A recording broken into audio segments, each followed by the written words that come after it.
अस्सलाम वालेकुम जी दोस्तों, की हाल चाल है जी। Good afternoon. तो लो जी वीरो मेरे, अज बारिश हो रही है जोरां शोरां दे नाल। नवा मोड़ जी, नवा मोड़ से बारिश हो रही है, ठीक है जी।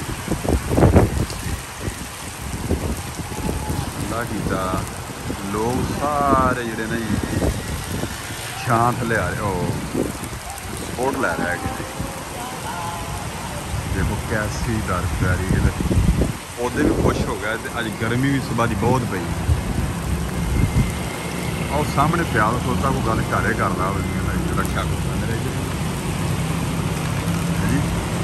नाल नज़ारा चेक कराई जाइए, साढ़े नाल रहो। बारिश हो रही है, मौसम इंजॉय करो भराओ। हाँ भी गड्डी वाला वेखी थले ना दे दी सानू भाई।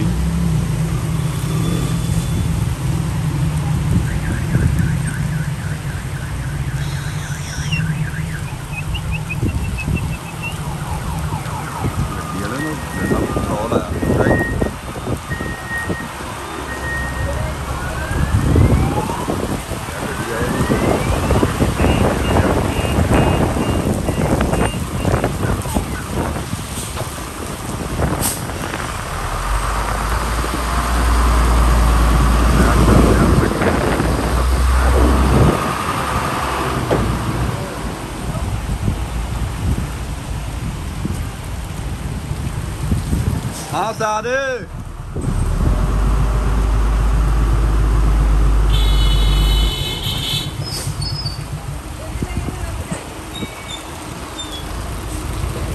साल अगे करें ना, गड्डी सीधी करके लानी इतने यार। हाँ जी पता नहीं मैंने होया की है।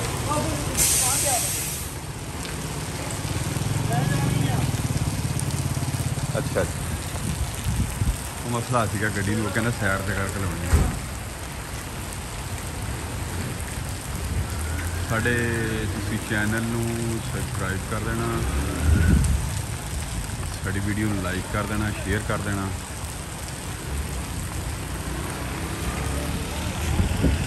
चेक करो नज़ारा, तो मैं चेक कराना।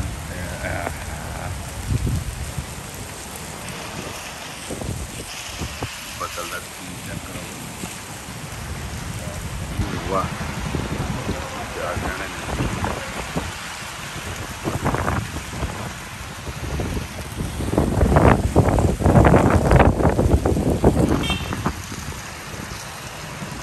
मट्ठी होगी बारिश लग पई। और भा की हाल चाल है?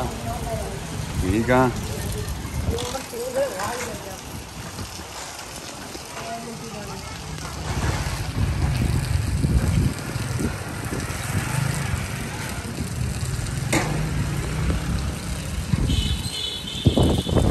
मुस्कुराता आ रहा है।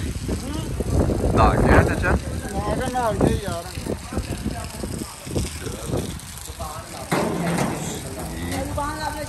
कैशी बलोच फिर रहा जी, चेकिंग ऑफिसर।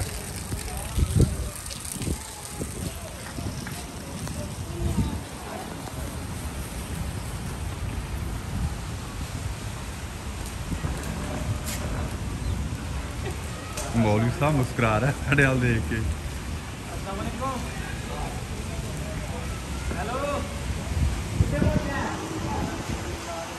ओके जी, तुहानू विजिट करा दिता है जी। बारिश माहौल से इंजॉय कर लिया। तो सानू याद दो, दुआवां अपनियां सानू याद रखना जी, ठीक है ना जी।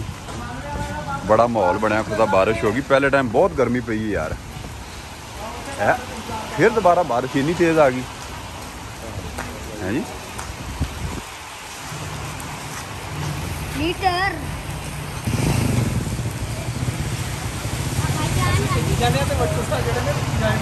हाँ जी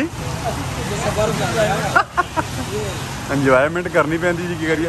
वो दोस्तों को माहौल भी तो चेक कराना पैंदा ना। देखो क्या सा नज़ारा लै रहा बंदे। हाँ जी